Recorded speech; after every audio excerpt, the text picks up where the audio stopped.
शरद पवारांचे स्वीय सहाय्यक तुकाराम धुवाडी यांच्या शोकसभेसाठी दोन्ही राष्ट्रवादीचे नेते एकाच मंचावर आले। शोकसभेला दिलीप वळसे पाटलांनी हजेरी लावली। यावेळी शरद पवारांनी त्यांना स्टेजवर बोलावून आपल्या बाजूला बसवले।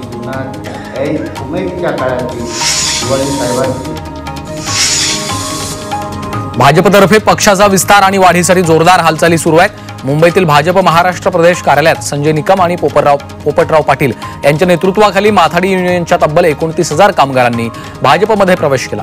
हा पक्षप्रवेश भाजप प्रदेशाध्यक्ष आणि महसूल मंत्री चंद्रशेखर बावनकुळे, भाजपचे कार्यकारी अध्यक्ष रवींद्र चव्हाण यांच्या उपस्थितीत पार पडलाय। राज ठाकरे यांनी फेसबुकवर पोस्टद्वारे मराठी भाषा गौरव दिनाच्या शुभेच्छा दिल्यात। तसंच मराठी भाषा दिनाचं औचित्य साधत मुंबईतील शिवाजी महाराज मैदानावर मनसे एक भव्य पुस्तक प्रदर्शन भरवत असल्याचं राज ठाकरेंनी सांगितलं। हे पुस्तक प्रदर्शन 2 मार्च 2025 पर्यंत असणार आहे।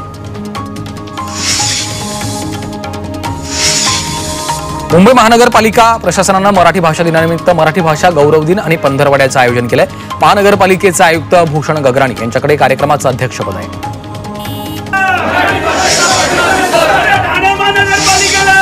ठाणे महानगरपालिकेत मनसे नेते अविनाश जाधवांनी कार्यकर्त्यांसह आंदोलन केलंय। ठाणे महानगरपालिकेला मराठी भाषेच्या दिनाचा विसर पडल्यानं हे आंदोलन करण्यात आले। यावेळी हातामध्ये पोस्टर घेऊन मनसे कार्यकर्ते थेट महापालिकेत शिरले होते।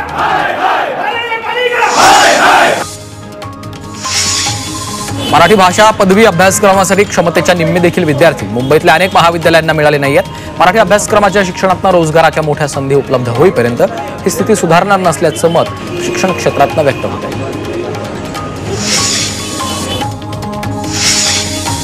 मराठी भाषा गौरव दिनाच्या पूर्वसंध्येलाच ठाणे महापालिकेनं अजब निर्णय घेतलाय। मराठी पदव्युत्तर कर्मचाऱ्यांचा प्रोत्साहन भत्ता रद्द करण्याचा निर्णय प्रशासनानं घेतलाय। अतिरिक्त आयुक्त प्रशांत रोडे यांनी एक परिपत्रक काढलं। यामध्ये मराठीमधून MA करणाऱ्या कर्मचारी आणि अधिकाऱ्यांची वेतनवाढ रद्द करण्यात आली आहे।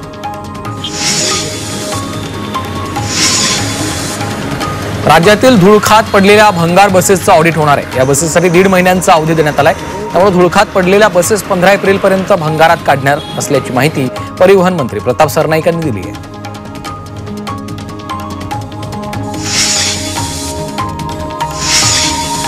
गुजरातमध्ये मुंबई अहमदाबाद बुलेट ट्रेन प्रकल्पाची कामं वेगात सुरू आहेत। पुलाची बांधकामं झपाट्यानं होत आहेत। गुजरातमधील 5व्या प्री स्ट्रेस्ड कॉन्क्रीट पुलाचं नुकतंच बांधकाम पूर्ण झालं।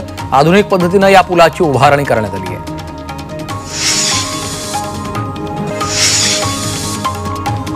म्हाडा वृद्धांसाठी अद्ययावत सुविधा असणारं वृद्धाश्रम बांधणार आहे। पहिल्या टप्प्यात मुंबई आणि ठाण्यात उभारलं जाणार आहे। त्याचं नियोजन अंतिम टप्प्यात आहे। म्हाडाच्या या निर्णयामुळे गरजू आणि निराधार वृद्धांना हक्काचा आधार मिळणार आहे।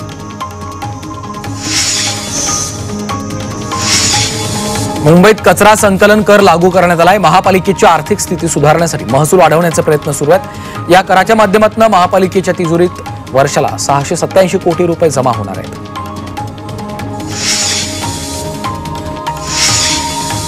उच्च न्यायालय आणि प्रदूषण नियंत्रण मंडळाच्या दणक्यानंतर मुंबई मनपा ऍक्शन मोडवर आली आहे। मुंबईतील 14 स्मशानभूमी पर्यावरणपूरक होणार आहे। पुढील 5 वर्षात प्रदूषण विरहित स्मशानभूमी साकारण्याचं महापालिकेचं धोरण असल्याची माहिती आहे।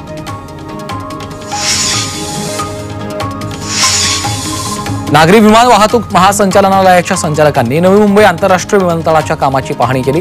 यावेळी विमानतळाच्या धावपट्टी, टॅक्सीवे, बॅगेज हँडलिंग सिस्टम अशा महत्त्वाच्या क्षेत्रांची पाहणी करण्यात आली आहे।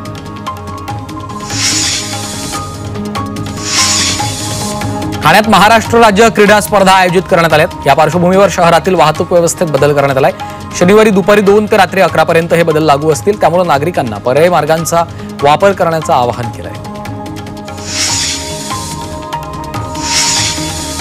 मावळ तालुक्यात रस्ते, पाणी योजनांच्या कामांना गती देण्यासाठी उपमुख्यमंत्री अजित पवारांच्या अध्यक्षतेखाली मंत्रालयात बैठक पार पडली।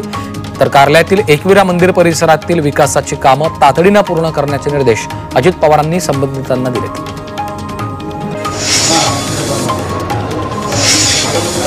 मंत्रालयातील अग्निशामक यंत्रणा मुदतबाह्य असल्याचं समोर आलेलं आहे। मंत्रालयाच्या विस्तारित इमारतीमधील 6व्या मजल्यावर असलेल्या अग्निशामक यंत्रांची मुदत संपलेली असतानाही ते कार्यान्वित ठेवण्यात आलेत। अग्निशामक यंत्र 9 सप्टेंबर 2024 रोजी रिफिल करणं आवश्यक होतं, मात्र ते अद्यापही केलं गेलं नाही। त्यामुळे मंत्रालयात येणाऱ्या नागरिकांचा आणि कर्मचाऱ्यांच्या सुरक्षेचा प्रश्न निर्माण झाला आहे। मुंबईत जागोजागी रस्ते खोदून ठेवले, त्यामुळे नागरिकांना मोठ्या प्रमाणात वाहतूक कोंडीचा सामना करावा लागतोय। हे खोदलेले रस्ते लवकरात लवकर दुरुस्त करा, अन्यथा आंदोलन करू असा इशारा मुंबईकरांनी दिला आहे.